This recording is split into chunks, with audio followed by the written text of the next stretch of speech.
Laura is the one. This is the place, all right. Once we cross, it could all be different. Let's go.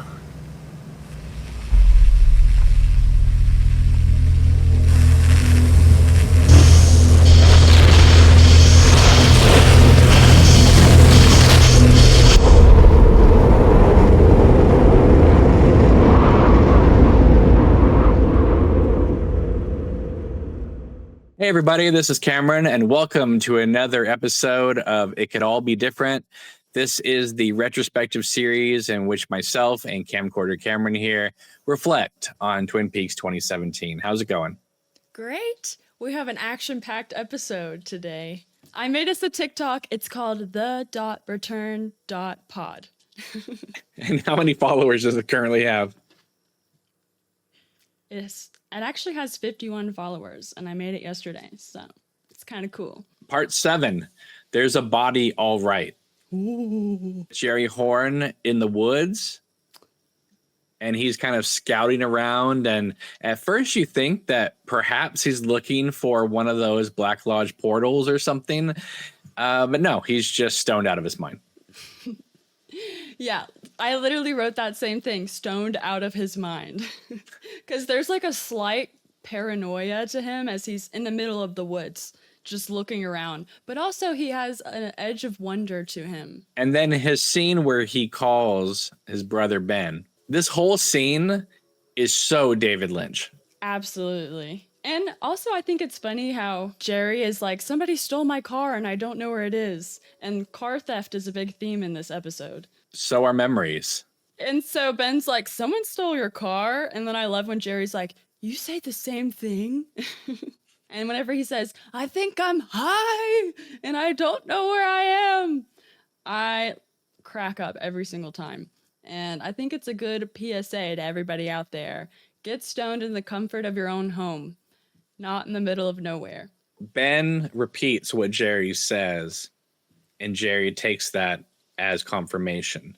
Just as when Cooper / Dougie repeats what everybody else says, and they take that as either confirmation or a challenge. Yeah.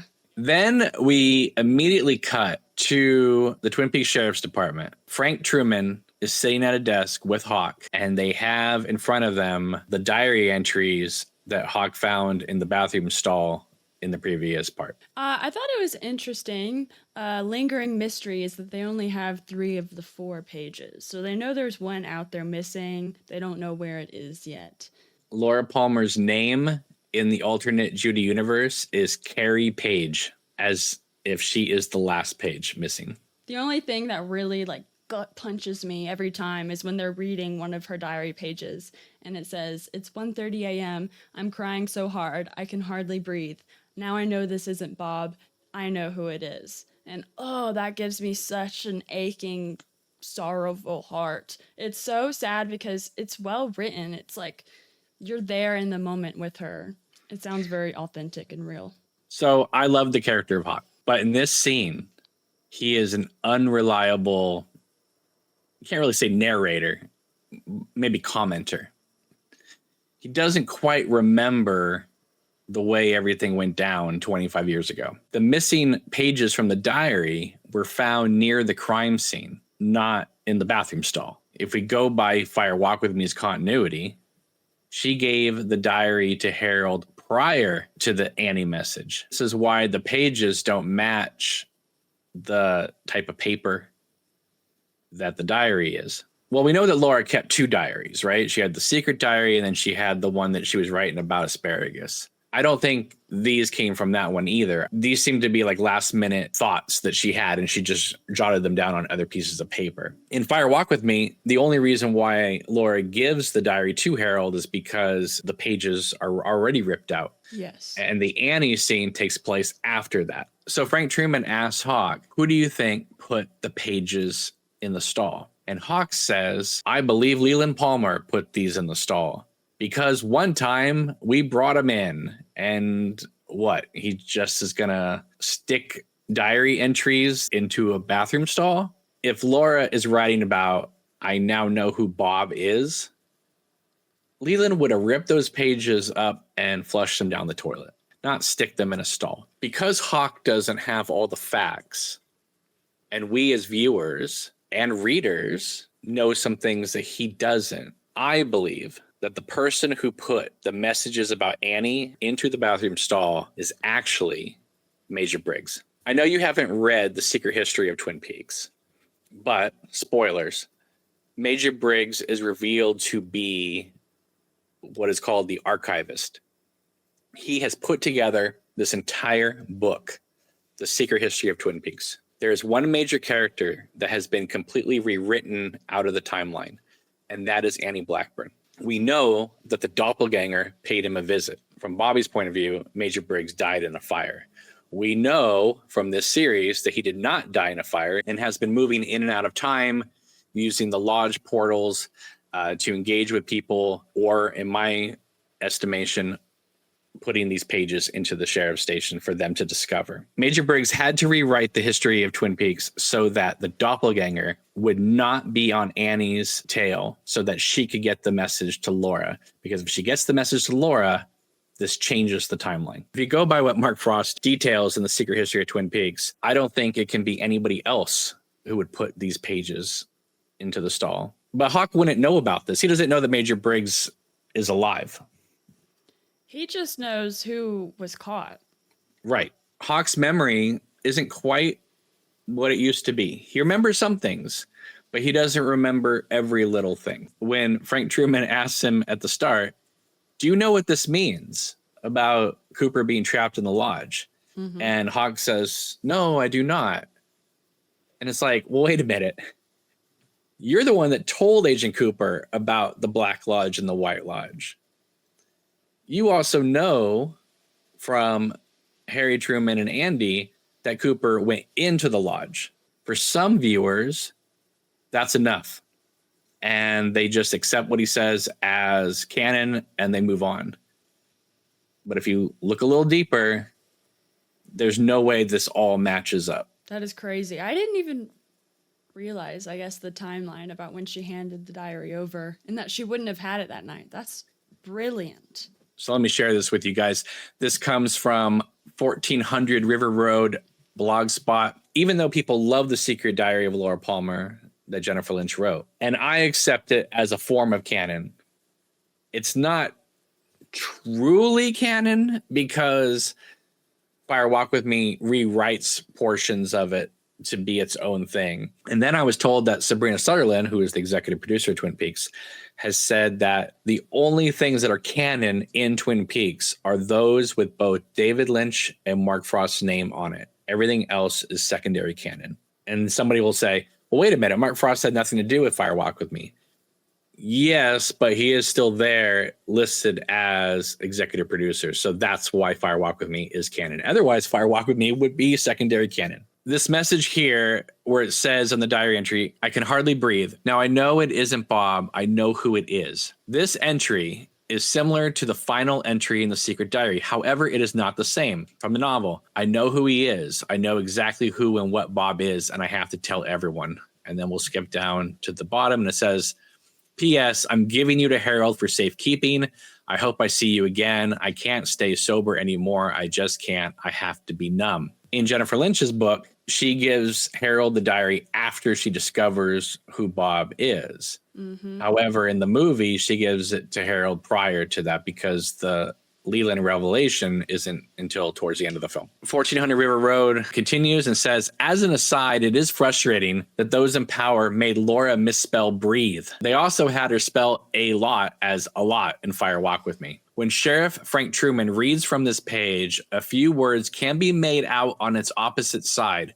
I tried reversing, sharpening, and darkening the image. A few words stand out more than others. Searching through my PDF of Laura's diary for the words stay here yielded page 181. Studying the page, more words surfaced, and slowly they showed signs of matching a portion of its text. Then another user, Matthew Hayward, who goes by the name of Twin Peaks Sounds online, he brought up the image of when Hawk pulls the diary entries out of the stall and finds the word safety deposit box, which of course recalls what we see in the pilot. You'll notice if you look at the diary entry that explains the Annie message, you'll see that it has not been ripped out of any diary. However, on the back of the page, they've been able to kind of like bring up the light, and so you can see writing from the back of the page here. What does it mean, I wonder? What is it that Annie is trying to tell me exactly? They've never listened to my cries, and I didn't want them to anyway.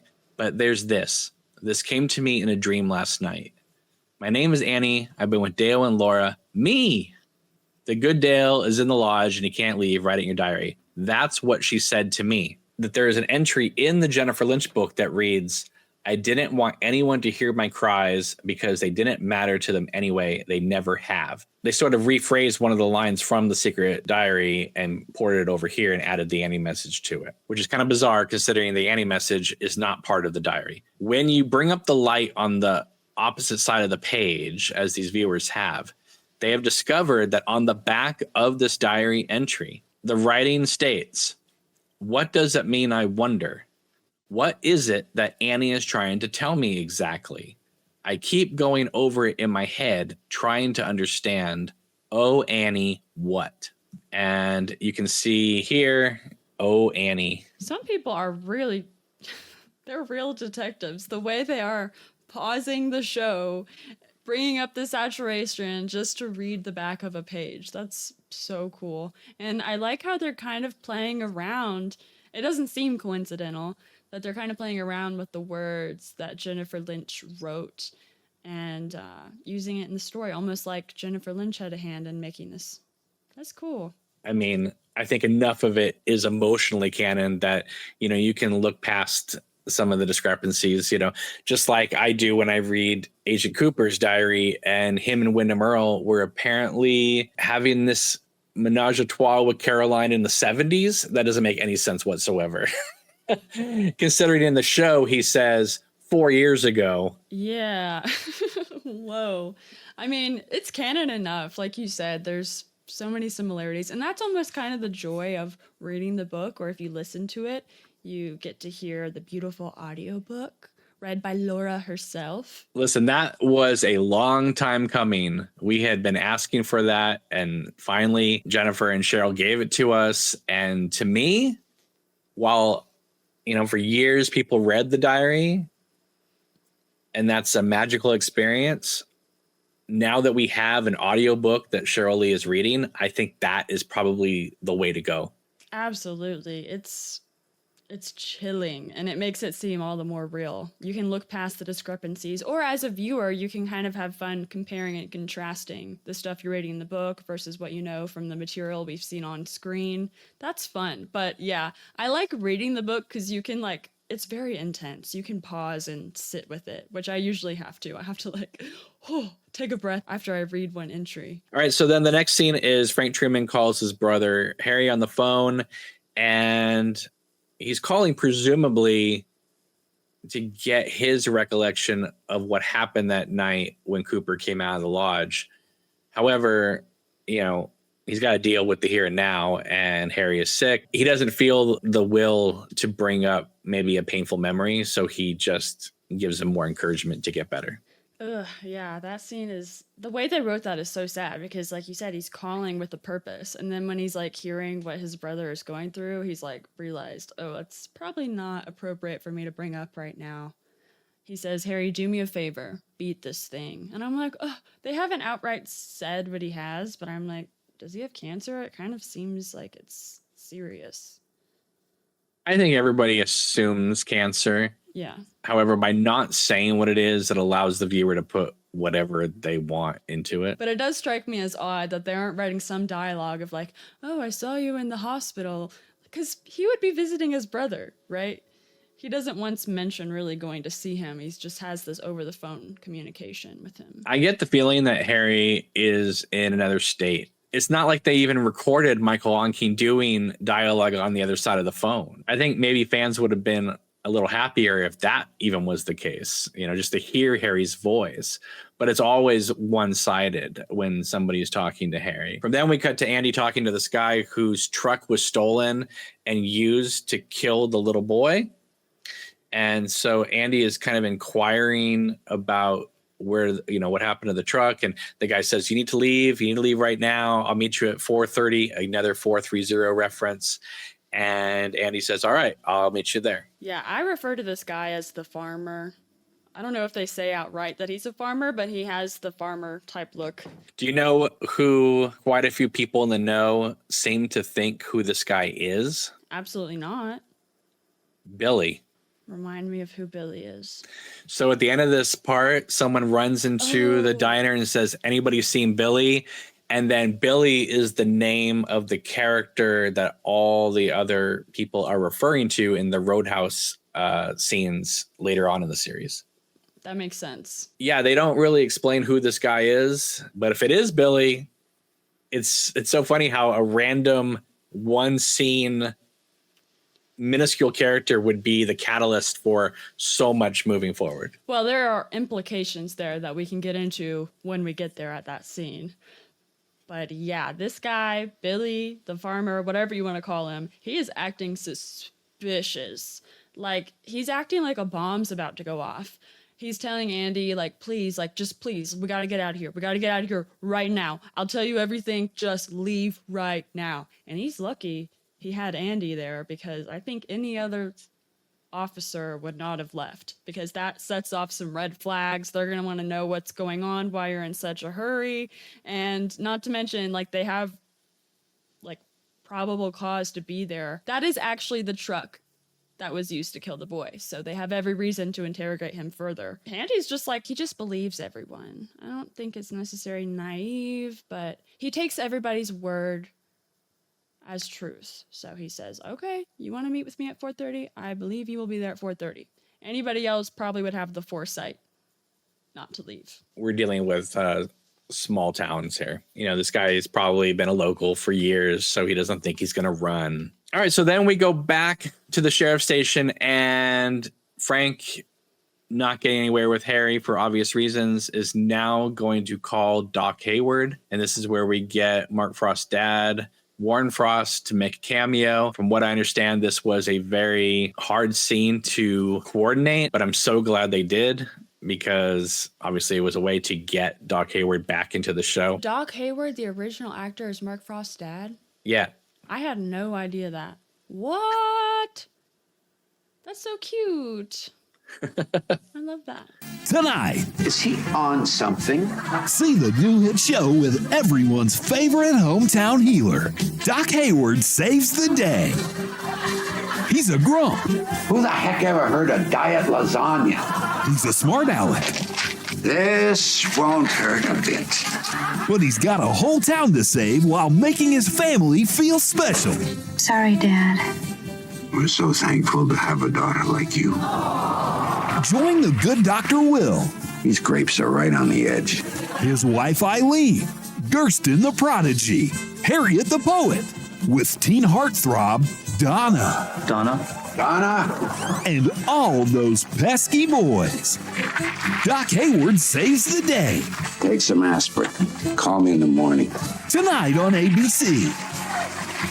Check your local listings. So Warren Frost was suffering from early dementia and he couldn't travel. So this was their way of getting him into the show to be able to do a Skype call. Middlebury Doc is his call handle. And then Frank shows off probably my favorite computer desk of all time. Yeah, it's so cool. That was a David Lynch contraption, right? Absolutely. He handmade that. So he basically pulls, it looks like a stick just plucked off a tree. He pulls this stick, which is a lever, and it causes the computer screen to pop up out of the desk. And the screen is in this beautiful, like, hand-fitted wooden frame to seamlessly go right back into the desk when you're done with it. Love it. And Doc Hayward reveals that after the finale of season 2, they did get who they thought was Cooper, but was really the doppelganger, to Calhoun Memorial Hospital. And that because we know that there's a Richard Horn, that the doppelganger sexually assaulted Audrey while she was in a coma. And the product of that assault is Richard Horn. I mean, that might very well be what they intended. I guess I just don't think it's very pleasant. And we know that Audrey always had a crush on Cooper. So if the doppelganger put in the bare minimum of efforts, I'm sure it would have gone there anyway, consensually. That is so upsetting. Yeah, they basically say the line is that terrible business at the bank and she was in a coma. That's their only way of reminding you of that crazy cliffhanger where she got in that explosion at the bank and we've never heard from her since. Haven't seen her since. This is the first time they've mentioned Audrey. And he says he saw the doppelganger leave and he thought he went to go check on Audrey. So kind of up to your interpretation. Richard Horn does call the doppelganger dad later on in this season. No, that's what I was saying, is I feel like there's just something that happened that we haven't seen, they're not mentioning, where the two got together consensually. Maybe I'm just innocent for wanting to think that. We know the next day the doppelganger confronted Major Briggs and then skipped town. So there would have been no time for him and Audrey to casually date and have something happen. That would be the only moment that the doppelganger would have alone with Audrey. I hate that. But what I'm not saying that you should be like, rah, rah, I'm so glad this is their hookup.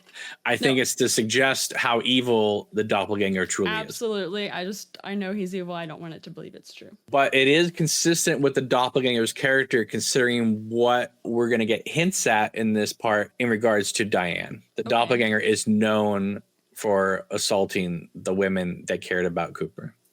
See, that is crazy. I don't know. In my fairy tale mind, even though I know everything that happens with Laura and Firewalk with Me and that's dark, for some reason, like, this is just too hard for me to think about.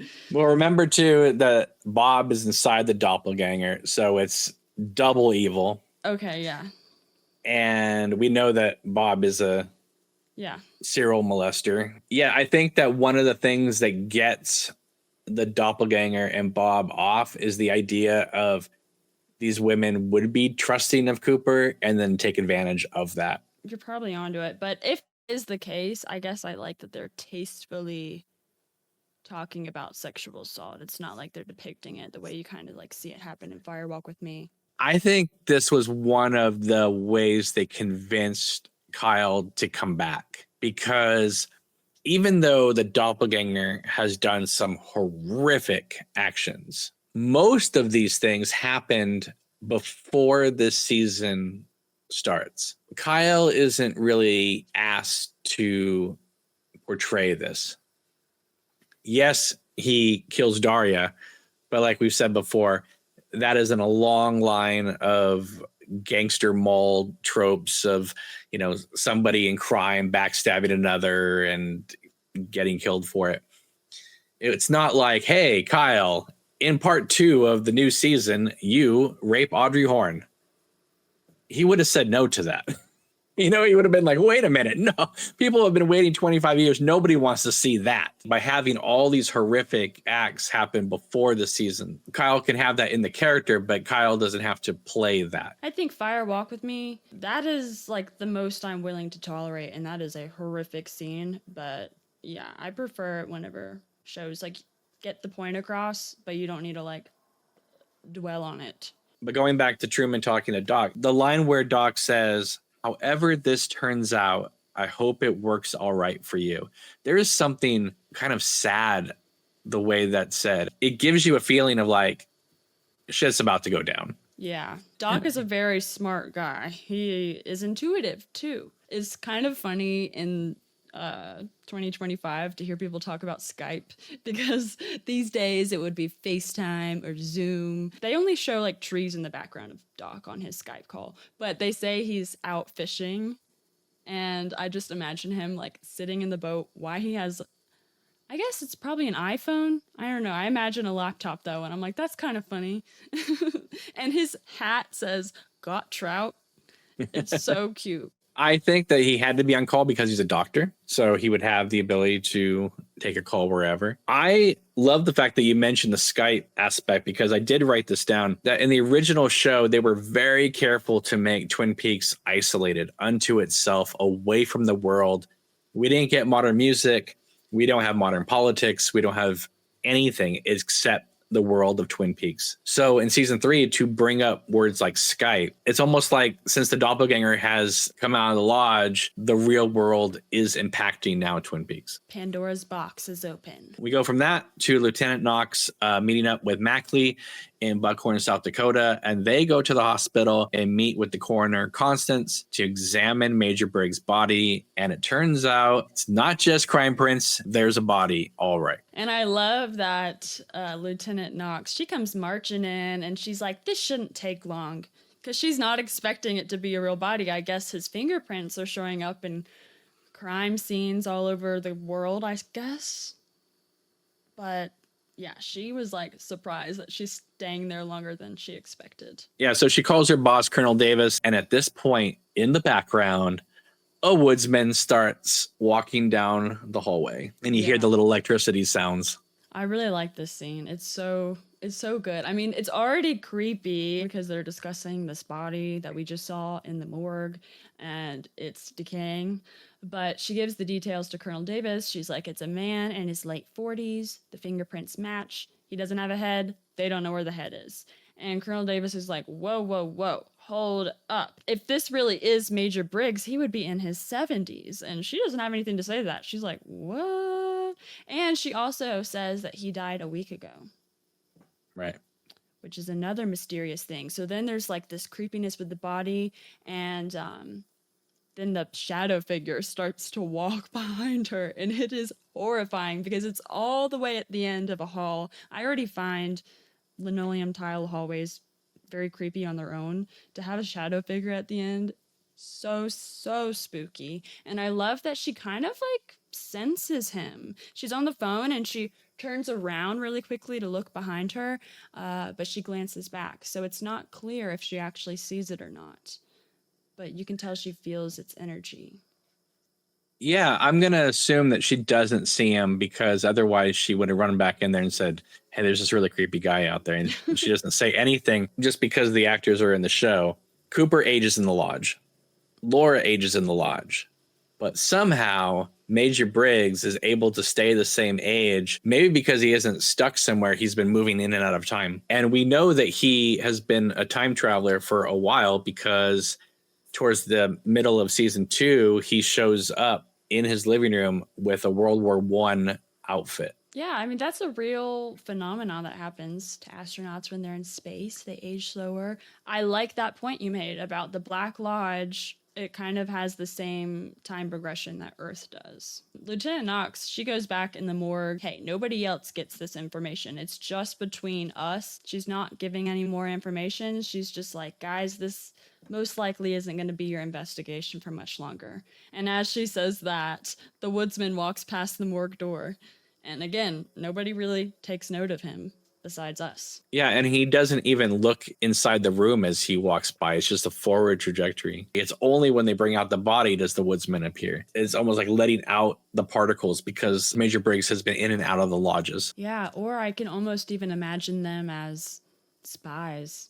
I mean, the woodsman doesn't appear to be listening intently, but the fact that he's there in the first place, I'm like, oh, is he listening in on what they're figuring out?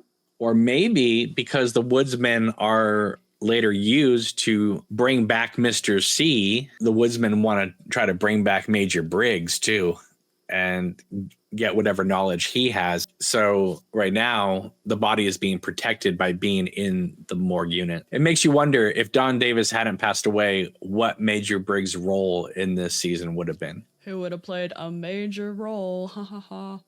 Yeah. A major.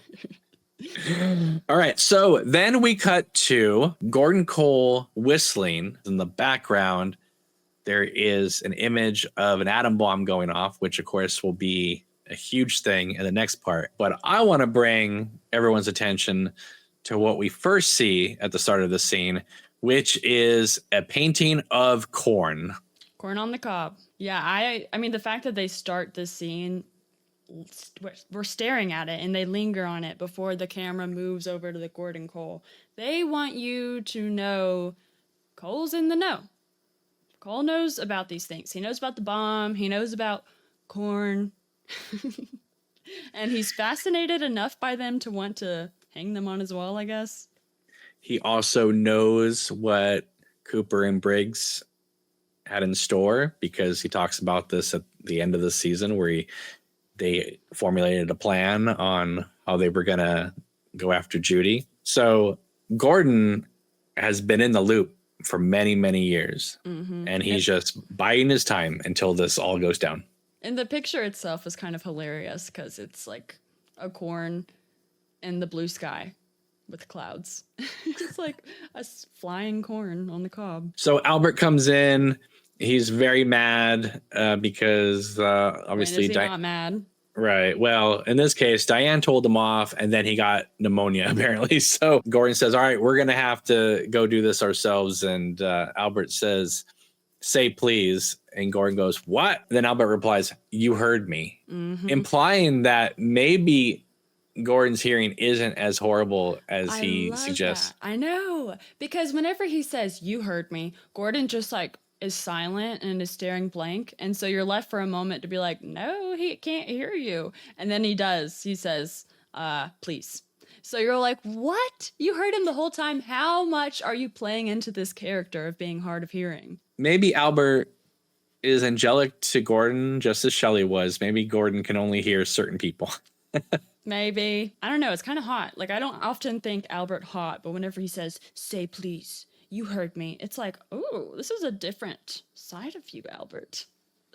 So then Gordon and Albert go to Diane's apartment. Super mid-century modern. Everything has a purpose. Everything has been carefully hand-picked. It's gorgeous. She's living that lavish lifestyle. Even with a male suitor. Oh yeah, this just like random younger man is in her apartment and he blows her a kiss before he leaves for the day. This kind of compares nicely to when later on we see Gordon with presumably an escort putting on her shoes for like 15 minutes. They let her know that Cooper is at the moment locked up in a federal prison, and she's like, good. I mean, she's very sassy. I call her the female equivalent of Albert. She really is. But I wanted to paint you guys a mental picture of what she looks like because she's fabulous and I love her. And I'm wearing a silk robe in her honor. So Diane is in her pajamas. She looks very well put together and striking.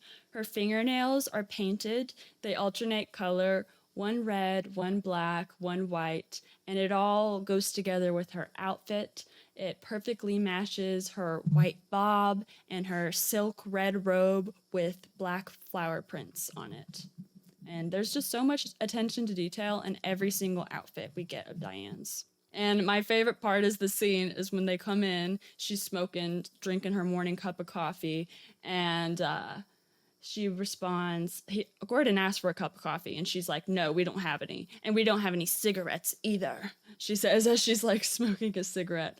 But then we get my favorite line delivery from Gordon Cole ever in all of the show. He says, the memory of tobacco, which I freaking love. You can tell David Lynch said that from the bottom of his soul. And she ends up bringing them a tray of coffee anyway, even though she said they can't have any. In the Cooper diary called My Life, My Tapes, the character of Diane Evans is this. She is a cross between a saint and a cabaret singer. You'll notice that there is a lot of Asian influence on this character. And of course, the fact that the real Diane is hidden away in Nido, it gives us little hints of that. I don't know if this is a shot that they did or whether this was just stock footage of a plane flying. Ever since the night this part first aired, people have been trying to figure out if the light hitting the plane windows is just a happy accident or whether it's a Morse code. Wow. To me, it's just a passing image. Okay, we're on a private jet now. Let's show you. Tammy comes and sits next to Gordon, and Albert joins them. The Tulpa Diane is kind of eavesdropping, and Gordon asks Tammy to put out her fingers, and he repeats what the doppelganger says. It's very, very nice to meet you again, old friends. And he says that the ring finger is the spiritual finger, and that is the word that the doppelganger reversed. That is interesting. Yeah, because they explain, Tammy's like giving the debrief to Gordon about what she discovered with the fingerprints. And she's like, they're the same fingerprints, only backwards. Right. To which he responds, "You're Riv." Gordon praises Preston's hard work by saying she passes one test after another. Then he begins doing this little hand thing with her. At first glance, it seems like an intimate gesture from a different time. It makes me think of my grandma playing with my hand as a kid, singing "This Little Piggy Goes to the Market." But, as we've seen in Fire Walk with Me, with the dancing lady in a red wig, Gordon has all kinds of funny codes to communicate indirectly. So let's decode this. He pinches each one of her fingers, and for each finger he says a word, the sentence, "I'm very happy to see you again, old friend," which is what the doppelganger said to Gordon when they visit him in prison. Okay, then he touches her ring finger and says, "This is the spiritual mound, the spiritual finger. You think about that."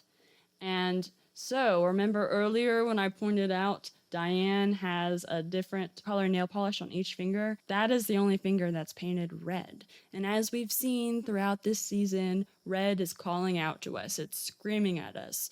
Red everything, pretty much. And I don't think it's always the case, but I do kind of interpret red being a clue that the Black Lodge has had a hand in things because of the red curtains from the Black Lodge. So this tells me that from the start, Gordon realized that this Dan is a Black Lodge fake, just like he knew the doppelganger Cooper was. He's just trying to inadvertently communicate it to other people without outright saying it.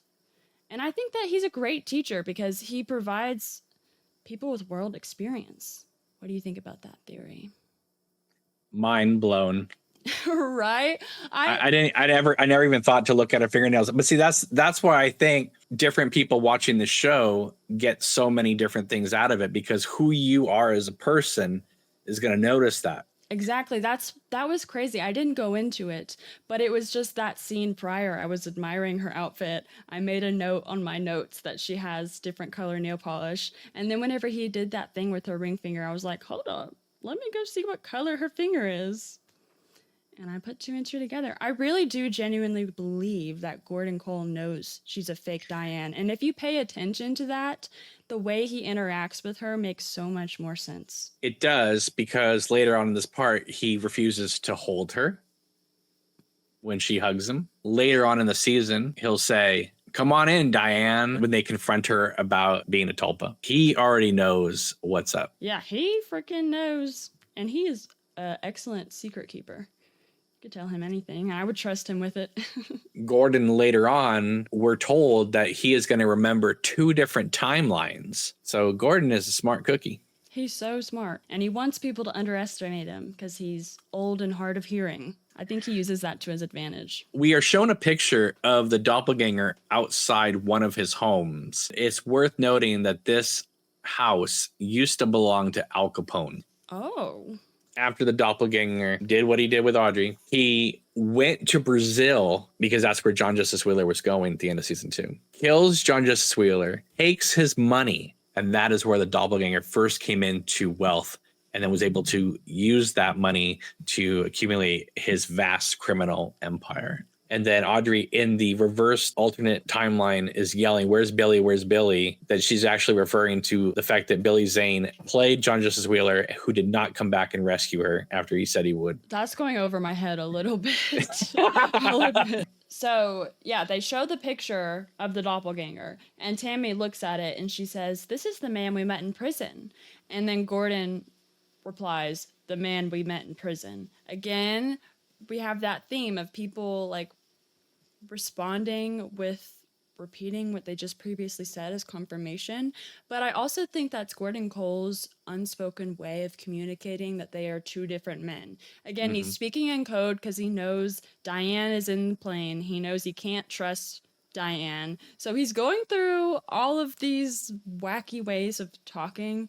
But then when we cut to Diane during all this while she's listening, she just seems very annoyed. And I always get the feeling that she knows exactly what they're talking about, code or not. They want you to be able to go through this whole season and then rewatch it with that knowledge. You couldn't have possibly guessed that. You really couldn't. However, when you go back and rewatch it, you see, like you're saying, there are clues all the way through that they're aware but just we weren't. Had you paid attention to every single clue they laid out, I still don't think anybody could have come to that conclusion on their own without the show telling you. So they get to the prison, and we get this now classic exchange of, what's your name, Tammy, F you, Tammy.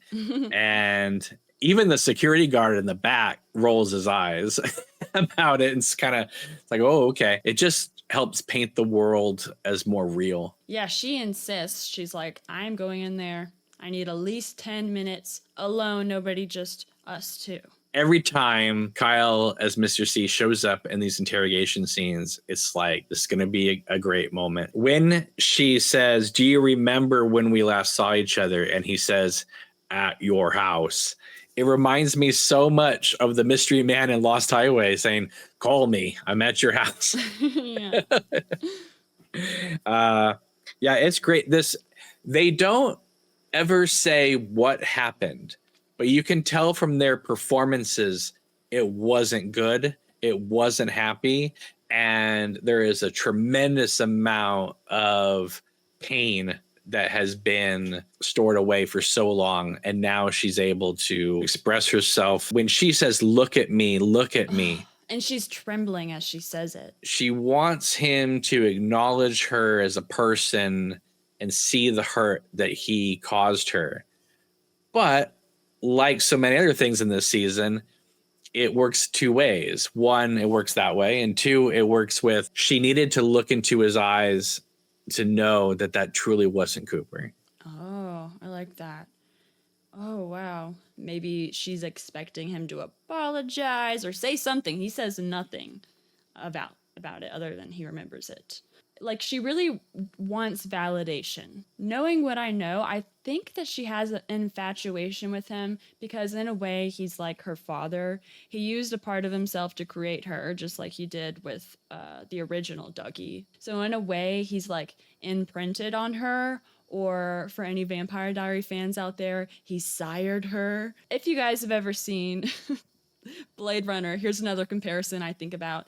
If you know about replicants and Blade Runner, they're basically like these android people. But in Blade Runner 2049, we learned that they don't know they're androids a lot of the times because they implant these memories that to the androids are very real. And so they'll think they're real beings. I feel like she kind of has that here too.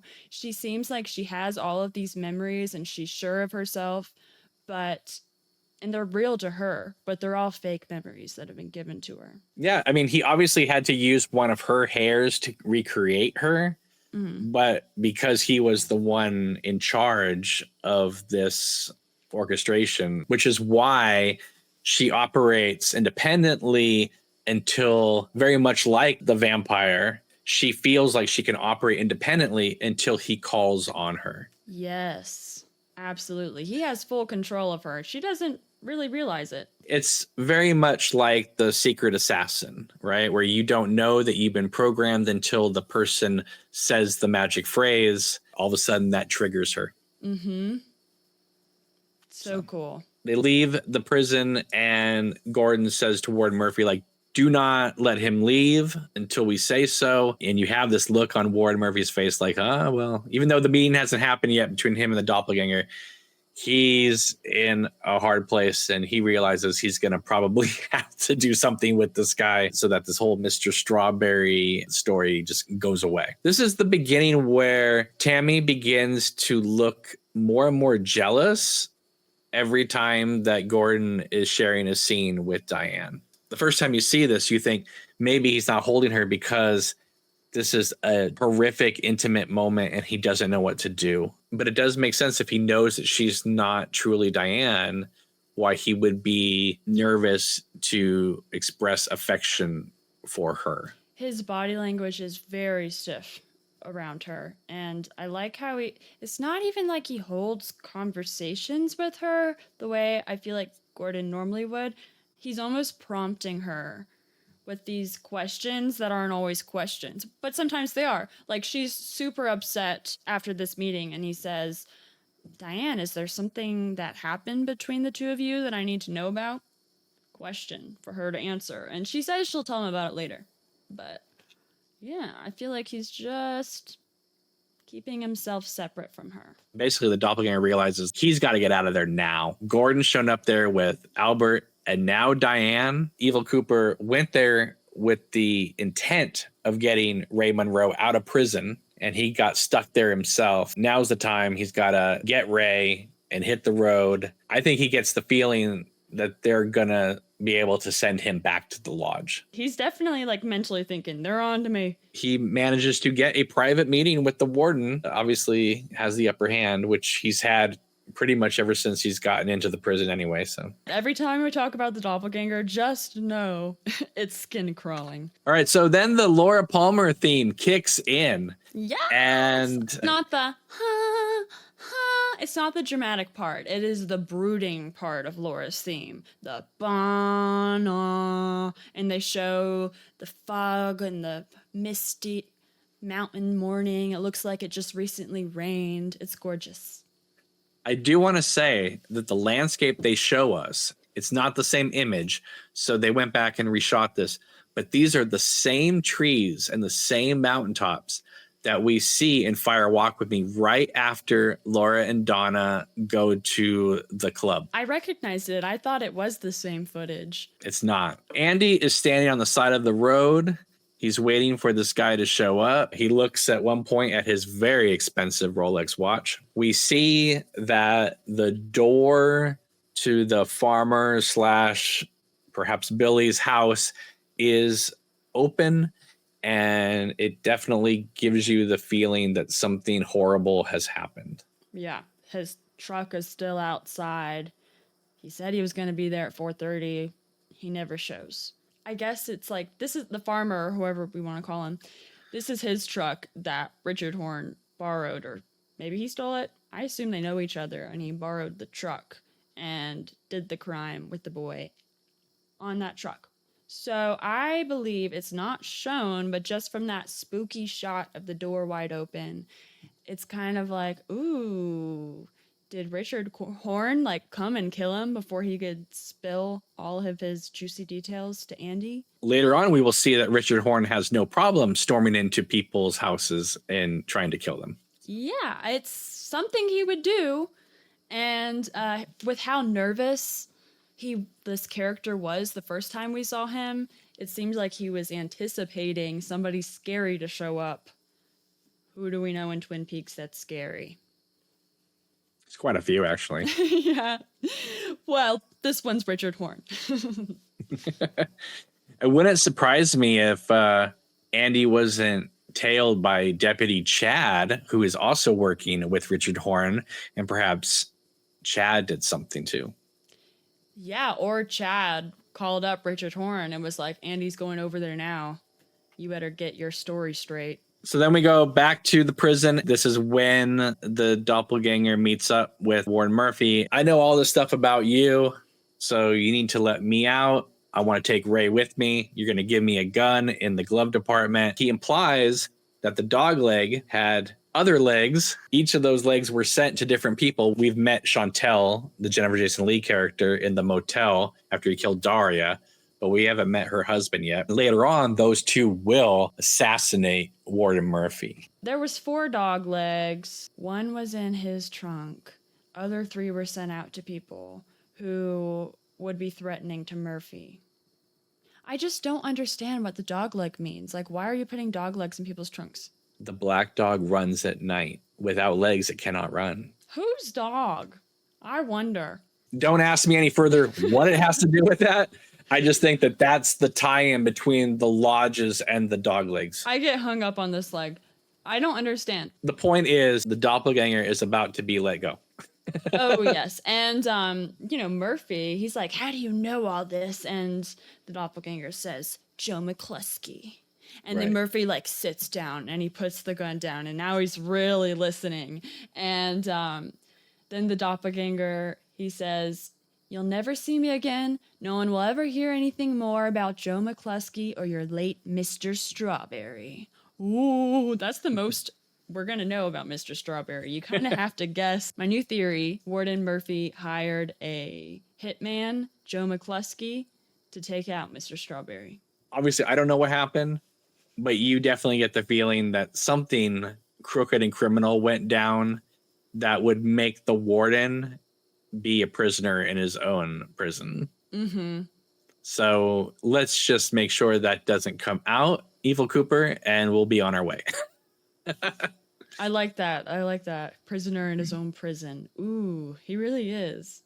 Then we go to Lucky 7 Insurance. Anthony Sinclair, the Tom Sizemore character, is confronting Dougie as to what were these files that he brought to their boss, Bushnell Mullins. And of course, Dougie isn't paying attention and he's drawing his ladders. Of course, Anthony's getting more and more frustrated. And then when he hears that the police are here to talk to Dougie, he skedaddles out of there real quick. The Fusco brothers, as they're called, come to interrogate Dougie about the car that blew up. And right at this moment, Janie E comes storming in there and kind of takes over the whole scene. Dougie's boss, Bushnell, is quietly in the background listening to all this. Mm-hmm. Mm-hmm. I mean, thank God Janie's there. She does. She takes charge and she's so funny. I freaking love her. But yeah, they're asking about his car and she's like, he doesn't know where it is. That's why I'm here. And they're like, oh, so it's stolen? And then Dougie says, stolen. And then they write it down. They're like, oh, his car was stolen. Which Right. again, I freaking love it when people take Dougie seriously. And that happens a lot in this scene. He will just repeat things and they take it as confirmation. And it just so happens that everything he repeats works in his favor. So they take it that his car is stolen, but they're questioning him some more about that. And they're like, oh, well, there has been a gang of kids that in this explosion that were attempting to steal your car. And Janie's like, well, there you have it. Why are you even asking where his car is if car thieves got to it? It's kind of funny. I love how everybody's intimidated by her. Like those people that were trying to frisk her husband for money, they were intimidated by her. These 3 detectives are clearly intimidated by her because they're like, oh, before you go, you have paperwork to fill out. And then the other guy steps in and is like, ooh, ma'am, you can come in on your own time to fill out these papers. And I think that confidence comes from the fact that she basically is not only the boss of herself, but the boss of the household. She speaks for Dougie. She's had to do this for so long that she's just the authoritative voice of both in the marriage. Again, I love how protective she is over Dougie, even though it seems like in the past, the real Dougie treated her horribly. But she stands by her man. I love also how she continually is putting down Dougie's car like it was a cheap car.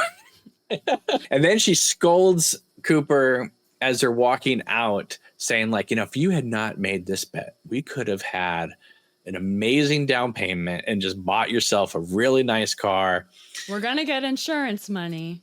But Yeah. even still, because of your gambling problem, it's not going to be a good car. I'm sure they have a lot of other debts to pay off. That's what I always think of. But, ooh, here we go. My favorite scene of the episode. So at this very moment, Ike the Spike comes out of nowhere with a gun, presumably because his spike is bent. Cooper, without even thinking about it, just shoves Janie E out of the way, throws Ike to the ground, karate chops him a couple times in the throat. Evolution of the arm comes out of the sidewalk and says, squeeze his hand off. Squeeze his hand off. We all kind of know why Michael J. Anderson wasn't in the show. That being said, imagine if the man from another place had popped out of the sidewalk. I love how, like, she walks out on the street just rambling on and on and on about Dougie's gambling debts. And in the background, this, like, hip-hop, almost like a slower down version of the hip-hop beat that we've been hearing, but this is, like, a more distorted, creepy version. That song comes in, and Dougie's senses are tingling. He can't hear the song, obviously. We're the ones hearing it, but I do feel like it's kind of signaling, like, his spidey senses going off. And I love that he heroically shoves her out of the way to save her, and each time he karate chops, it's like psh, psh, psh, the most ridiculous sound effects, and Janie comes in and she's beating up on him too. It's so good. And to top it all off, the evolution of the arm just makes everything better. Squeeze his hand off. The Black Lodge is trying to help Cooper through this process. And then after this whole ordeal is over, I love how it's just like this big revelation has happened. The camera is swirling around. He was like, oh, that felt so good to beat somebody up. And I love like Janie is so melodramatically clinging to him, kissing him. She's like, oh my God, are you okay? You saved my life. It's so intense. And then it cuts to a woman saying like, he was like a cobra. Yeah. Douglas Jones was a cobra. And the little girl, they interview a little girl, and she's like, that man smells funny. The thing that disturbed me was the skin on the gun. Oh, yeah. But it's just hilarious. Like the parody of eyewitness accounts at the scene of a crime, and they're interviewing Janie, and she's standing there with Dougie, who's silent, and she's just like still hyped up on adrenaline, like spilling out everything that happened. And she's like kind of exaggerating what happened. You know, she says that Dougie says some things that he didn't say, like, get off of her, get away. And all the while, Dougie is just trying to reach for the officers' badges because he loves badges. We go from that awesome moment to the Great Northern. Ben with his assistant Beverly, they're listening to this ringing sound. Like a chime. Now, the first time I saw this, I know I'm not alone in thinking that the chime was Josie. Yeah. Obviously, we know that's not the case.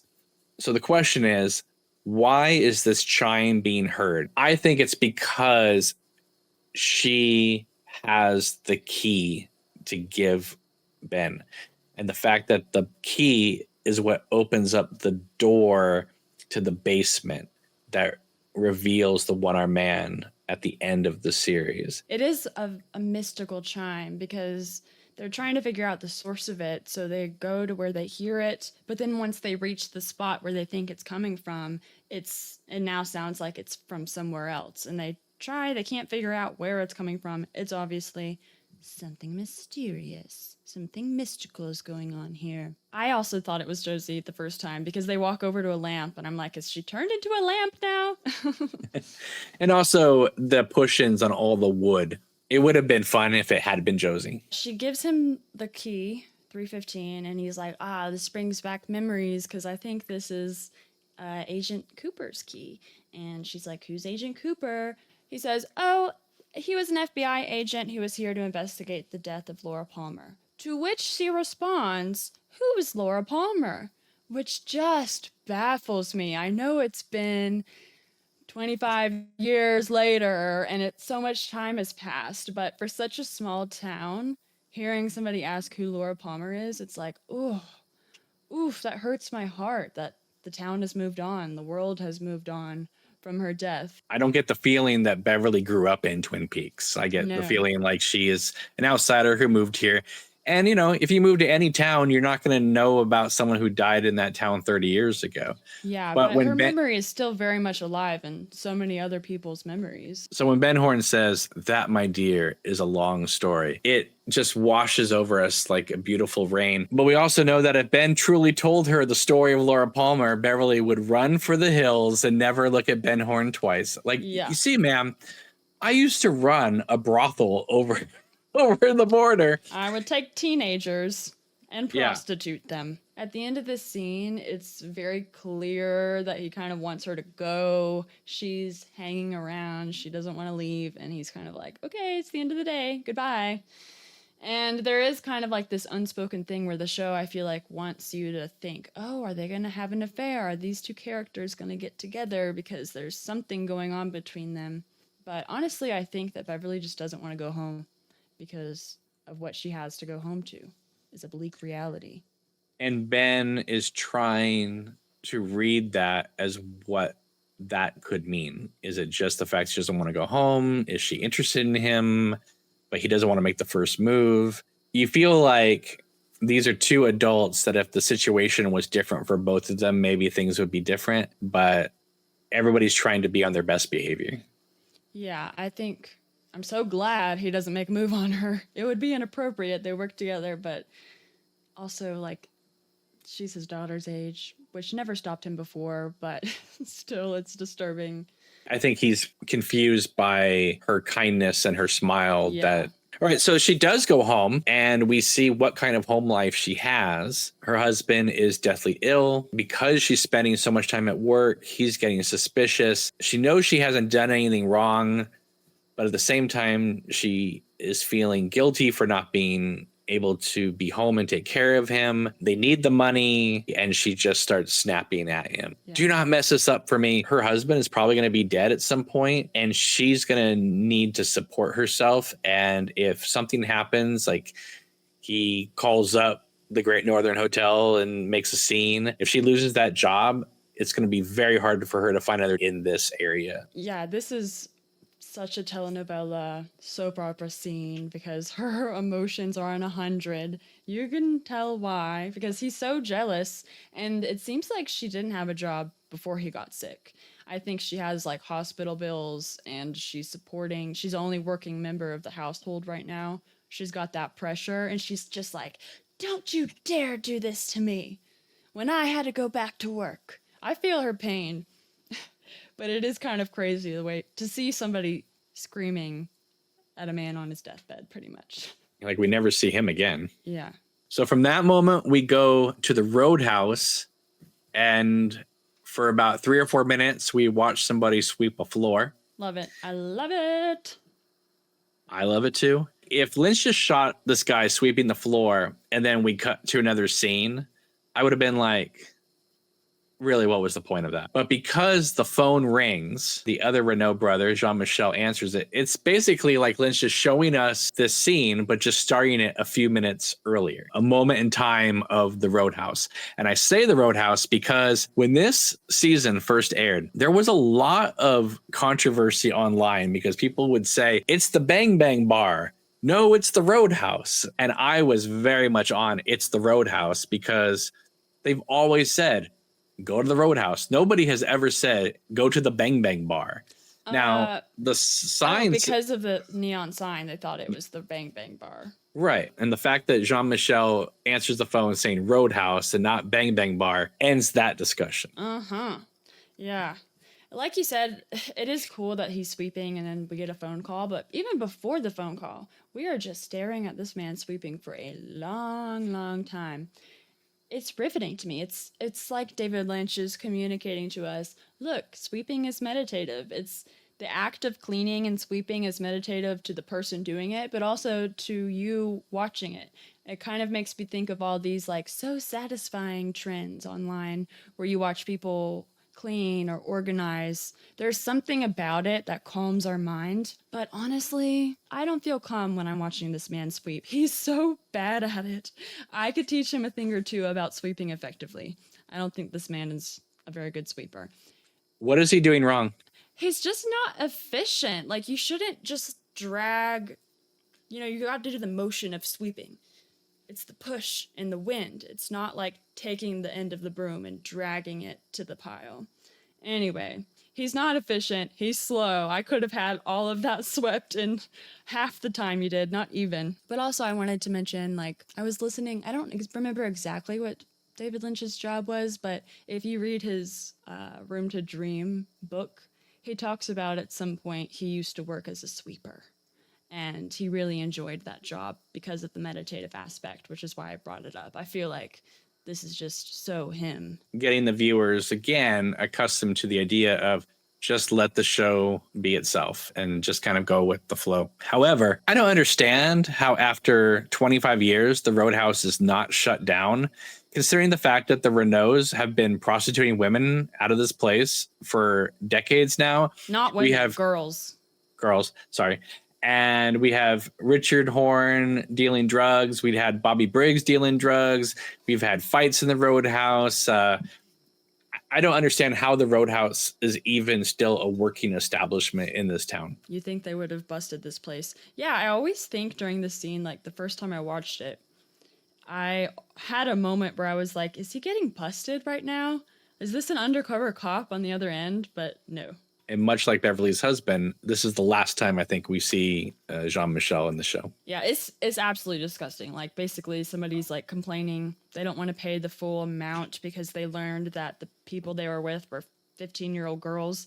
And he's like, no, they weren't straight A students. Those girls were whores. And it's just kind of like another way of dehumanizing his victims, I guess, to make it seem less bad. But it's awful. And that's the point, is it wants you to like just see this blatantly awful monster talk so casually about a serious, catastrophic subject matter. In front of a sweeper. Yeah. Just another day at the roadhouse to him. So we go from that moment to the prison, and we get this long shot of a prison hallway, sort of like the hallway we see in the hospital morgue. You'll notice that the doppelganger comes out of a cell that is numbered 27. Mm-hmm. And if 10 is the number of completion, 2 and 7 together is 9. He messed up the word very. So you take that out, and that leaves you 9 fingers. And so the fact that his cell number adds up to 9, as opposed to the number of completion, which is 10, that is added up throughout the entire series. Ray shows up, just comes strutting down the hallway. They give each other a little smirk, and they get in the car and drive off. And Warden Murphy's like, thank God they are gone. Yeah, he's watching from up above, like on a balcony outside the second floor of the prison or something. He's watching it all go down. I think he looks like, oof, I'm in the deep end now. We cut to black. We get an overhead shot of the trees. You do hear a faint electricity sound. And then we go to the Double R Diner. There's a lot of things that happen very quickly. One is David Lynch's son runs in at one point and says, hey, somebody seen Billy? Even though the subtitle says anybody's seen Billy. He takes off after that. Whenever he said that line, I never knew he was saying Billy until this time because I had the subtitles on. I can't remember what I thought he said, but it didn't sound like Billy. So something very incredible happens in this scene that most people don't notice because it occurs so fast. Right before the guy runs in, the extras sitting around the counter and at the tables. He runs in, says that somebody's seen Billy, and runs out. At that moment, you'll notice every single person in the diner is different. They're sitting in different seats. There's different people. Nobody is consistent at all the tables. And then Shelley turns around, notices everything. But again, like Fire Walk With Me, Lynch doesn't push into her face for a huge reaction shot. We have to read it on her face. She does a scan of the room and goes, oh, okay, and moves on with her life. And the credits roll. I think the reason for that is the show is once again telegraphing we are dealing with multiple timelines. I've never noticed that. Immediately after this, I'm going to go rewatch that. I noticed that everybody in the diner, they kind of all like talk amongst themselves because he asks and everybody listens. Everybody kind of pauses their conversations to hear what he has to say. And then they all disperse into like, what was that about? Who's Billy? Blah, blah, blah. It's like they're all having their own conversations. And that's why I guess I didn't notice the change. Unless you're looking for it, you will not spot it. It happens so fast. You can't make that much of a mistake to have every single person be either in a different spot or not even in the shot at all. And the continuity person would have noticed that every single person is different. Like you see so many times in this season, there are implications. The timelines are shifting. You know, one of the big things that people talk about in regards to time travel movies is, well, if this change happened, why aren't we seeing hints of it prior? Because it would have always been there. And I think this is why, even going as far back as Fire Walk With Me, why the Laura Homecoming picture is different in the school and the home than it was in the series, because I think that the timelines have been shifting for a long time now. Wow. The end credits roll to the song Sleepwalk, which we've heard in Sleepwalkers and La Bamba. If you keep listening all the way through the end credits, Wyndham Earle's theme comes creeping in. Really? Why? Why do you think he did that? Because Wyndham Earle is a part of the show, even though they never name drop him. Wyndham Earle got his soul sucked out by Bob. Bob is in the doppelganger, and the doppelganger is loose. So it's like Wyndham Earle is still out there, even though they never name drop him at all in this season. Which is bizarre. Right. However, We get the bonsai tree. We get his theme. We get his briefcase. Windham Earl is in this season. You just got to look for it. And then, of course, at the end of the part, it says in memory of Warren Frost because he passed away. And if you think about what the next part is, part 8, the infamous part 8, the fact that it concludes with Windham Earl's theme, and we're going to open up with the 9 Inch Nails and then an atomic bomb explosion, and we get the whole history of the Black Lodge. This is quite a stopping point for a prologue chapter that's about to hit us. And of course, we didn't know this the first time we saw the series. We were just going about it, watching it, not knowing that the next part was going to literally change the face of television. David Lynch and Mark Frost knew what they were doing. They're geniuses. Everything was purposeful. I mean, even the happy accidents are purposeful. Yeah, even the comedy scenes. I'm high. Like that has a reason too. Whoa, what an action-packed episode. Dougie's heroic act was definitely the highlight for me, and I loved the evolution of the arm with its violent commands. Then there's Richard Horn, who we didn't see at all this episode. I talked about this earlier, but did he step in to stop the farmer from talking?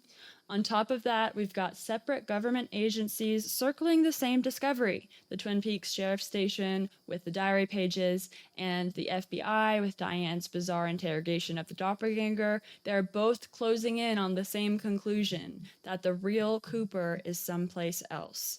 What will Mr. C do now that he's free and about to learn that his second attempt on Cooper's life has failed? Will he send another lackey or finally take care of it himself? And the mysteries just keep piling up. What's the source of that odd chiming? What will the Air Force do about the strange state of Major Briggs's body? Do they have some plan we don't know about? And overall, I'm noticing these recurring themes of aging, sickness, and forgotten memories. Memories that were once so powerful are now fading. And I saw a lot of that in this episode mostly too. I also worry about Ray not realizing that Mr. C knows that him and Daria were planning to take him out, and now he's got Ray in his car. Didn't even think of that. You're totally right. He knows about Ray. Wow. And of course, we also know in retrospect that Ray is a FBI informant. Mm-hmm. So you have a lot of things happening behind the scenes. And what is shown to us on camera, like Hawk telling Frank Truman about the diary entries, there's a lot more going on behind the scenes. You just have to think about it. Don't just accept what you see on camera. You just got to think a little bit more about what you see. And you'll realize that, like you said, the show is amazing. And David Lynch and Mark Frost are geniuses. And this is going to stand the test of time. Yeah, there's just so much going on per episode, let alone the whole season as a whole. So hopefully this podcast makes it less confusing for some people.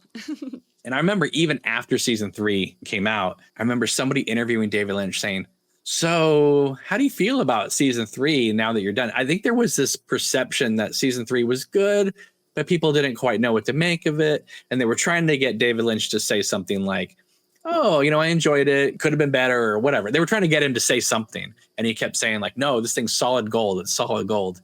And, 8 years later, you look back at it and you think they knew what they were doing. So much time has passed. You can look at it for what it is and what it's not.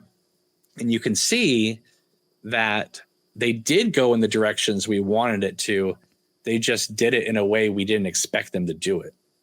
It's beautiful. So. All right, everybody. Well, thank you so much for watching. We really appreciate it. Make sure to join our Patreons and our YouTube channels. Make sure to also give this video a big thumbs up. Really means a lot to have you on this journey with us, and we will see you soon. Take it easy. Take care. Bye-bye. Bye.